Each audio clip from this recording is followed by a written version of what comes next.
Attention, all 9-year-old gamers. PewDiePie is in great danger.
Hello everyone, welcome to Neo Unrealist. The odds are that if you're watching this, you have at least heard of or you're familiar with, or for some smaller number of you, maybe you're even an occasional watcher of the YouTuber PewDiePie, or Felix Kjellberg as he's known in real life.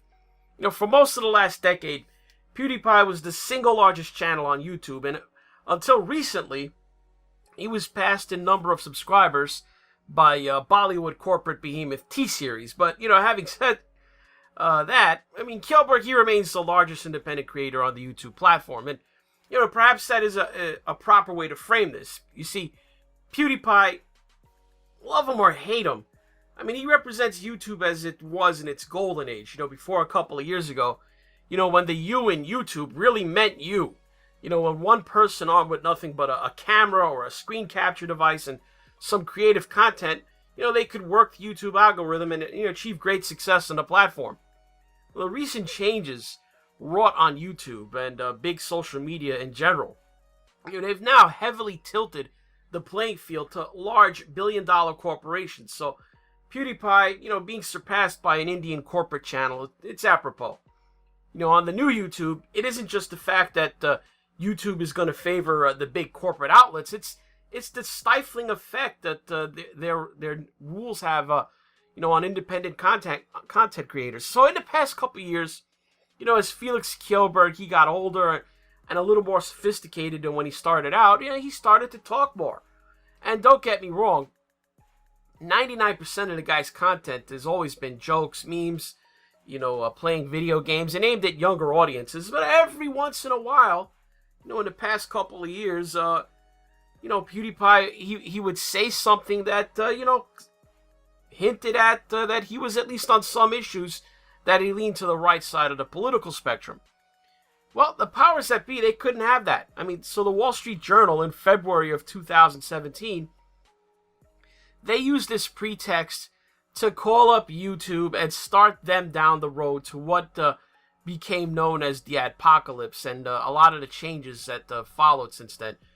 Corporate media's op to gain control over their main competitor when it was looking like YouTube would basically surpass them in relevance and importance.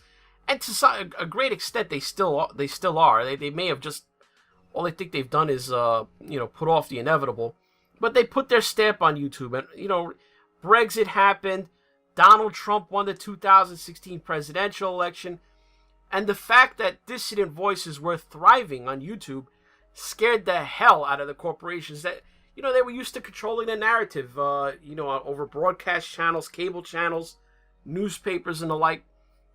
So, in possibly one of the worst business blunders in living memory, YouTube actually fell for this corporate disinformation campaign and for some inexplicable reason echoed and amplified the notion that an ad on their platform that happened to play before or after a video somehow implied some kind of endorsement of said video or tacit approval. Never mind the fact that that's not how YouTube ads work by default. For the most part, YouTube advertising is directed at the characteristics of the viewer. If an advertiser wants to aim its ads at, say, males aged 18 to 29, who like video games, then that's who's going to see those ads. I mean, YouTube's fatal flaw was in accepting the premise that the coincidental appearance of an ad was in any way related to corporate sponsorship of the video that just happened to be playing before or after. I mean, do people really believe if all you watch are amateur-made cat videos on YouTube that somehow you'd never see an advertisement? I mean, because honestly, what corporation is going to sponsor amateur-made cat videos? No, you see ads no matter what you watch. I mean, the type of videos that you watch, that might influence the type of ads you see to some extent. But even with that said, it's still not an endorsement of any kind. Anyway, things they escalated when at first, PewDiePie, I don't think he actually took this seriously. He refused to anyway. And the fact that these people, the Jared Holtz of the world, that they were after his scalp, I mean, they got Disney to back out of a business deal they had with him. He lost millions of dollars in opportunity cost, all because these people were trying to convince people that somehow this Swedish YouTuber, who basically plays video games to amuse a young audience, is somehow a subversive recruiter for extreme political forces on the fringe. I mean, did PewDiePie help himself when he made some tasteless jokes that he naively thought wouldn't be a big deal? No, he did not. You know the episodes I'm talking about. I won't go into those here, but suffice it to say, when some very controversial people, in the tradition of Ilhan Omar's phrasing, when some people who did something invoked his subscribe to PewDiePie marketing campaign, that became a meme, I think that the man realized that if he wasn't careful, they were going to use that to destroy him. So, what now? Why am I making this video today? Since June, PewDiePie has been making Minecraft videos of all things. Minecraft. Literally the most harmless game and topic for making videos you probably can do. I mean, this voxel-based sandbox game has been out since 2011. If you didn't play it yourself, you're a parent, your kids probably played it. In a time before Fortnite came along, it was the most searched for game on YouTube. I think the player base is something like 90 or 100 million people. It's insane. Anyway, it's a game that most would regard as for little kids. I mean, there's no actual goals to accomplish in the game except those that you set for yourself. The game world is made up of blocks that you can mine, move them around, put them wherever you want to make terrain features and structures. People like to build little houses or whatever. I mean, there are monsters in the game to oppose you, but it's really cartoon-style stuff. Nothing graphic or intense like, say, Call of Duty or any number of modern FPSs. I think PewDiePie, he's just looking to lie low. I mean, how can you get in trouble, building a world called Broland and making videos about his adventures with a virtual dog named Sven? I mean, that's what it's come to. I mean, PewDiePie had an episode where he performed a marriage for his dog Sven to another dog he found out in Broland, named Sven's boyfriend. As husband and husband in Minecraft, you may now kiss your husband.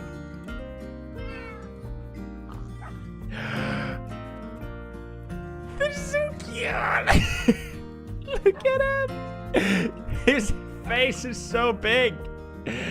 Oh my god. Yes. Okay, you see what I'm talking about now? I mean, rather than have Ben Shapiro do his meme review and get yelled at on social media for platforming the supposedly dangerous gateway to the naughty right and notorious pitchman for Birch Gold, why not perform a same-sex wedding for a virtual dog and celebrate their having a puppy? I mean, nobody at the Wall Street Journal is calling YouTube to ask for comment on Sven's wedding, or whatever, or whether Pee Pee Poo Poo the pig is being treated humanely. Pee Pee Poo Poo is my hero. You're my hero, Pee Pee Poo Poo. That's right. Who's my Pee Pee Poo Poo? That's you. You're my Pee Pee Poo Poo. No. Oh my god, Pee Pee Poo Poo. How did you even do that? Pee Pee Poo Poo. Fine. You know what? I understand. You don't want to disrespect Mr. Pee Pee Poo Poo. Oh, now you go back in. Pee Pee Poo Poo, stop! I think it's clear from his video expressing gratitude for the viewership support for his recent shift into Minecraft videos, exclusively, that by not saying anything edgy or political, PewDiePie is not being penalized financially by YouTube anymore by demonetizing his videos. Seriously. I mean, some days it seems like there's almost no adult conversation you can even have about current events that can make it through the dreaded monetization algorithm, whenever you upload something. So here's Kjellberg's experience since switching to Minecraft in June. And ad revenue is absolutely fantastic. Like, it could not be better. I know some people have been saying, oh, he's only playing Minecraft because now he's getting ads. No, I would have done it anyway, but it is epic. I'm not gonna lie. I feel like I'm finally earning what people think I'm making out of YouTube videos. So mystery solved. YouTube's biggest independent creator has been so beaten down by the media and YouTube itself that he's turned to a game that, he purposely avoided for 8 years, not wanting to do it. And he notices that he's rewarded financially for shutting up and playing with Sven the dog and Pee Pee Poo Poo the pig. Because Pee Pee Poo Poo doesn't get you demonetized, you're going to get more Pee Pee Poo Poo for a while, because until PewDiePie feels safe again, or eventually pulls a ninja and just moves to a platform where he can talk freely, no one would think that a ninja would ever leave Twitch. Is it possible to think if an alternative to YouTuber rose that had major money behind it to offer him, but didn't throw him under the bus every time some journalist with an agenda called to concern troll, that he might not jump ship? I mean, it's just something to think about. That's all for this The Unrealist. If you want to help the channel out, hit like for this video, drop a comment below, hit subscribe if you haven't already. Be sure to click the notification bell and set it to all to keep up with newer content. Now, if you want to go further with your support, toss your hard-earned dollars into the tip jar or do a monthly pledge. Follow the links below to Subscribestar or PayPal, or just use the green tip pledge button if you watch this on BitChute. Last but not least, after having waded through the diatribe on a mercurial Swedish YouTuber's experience of reviving an 8-year-old game popular with children in order to stay out of YouTube's demonetization gulag and the money-grubbing capitalist portion of this video that you just sat through, much appreciated, and thanks for watching.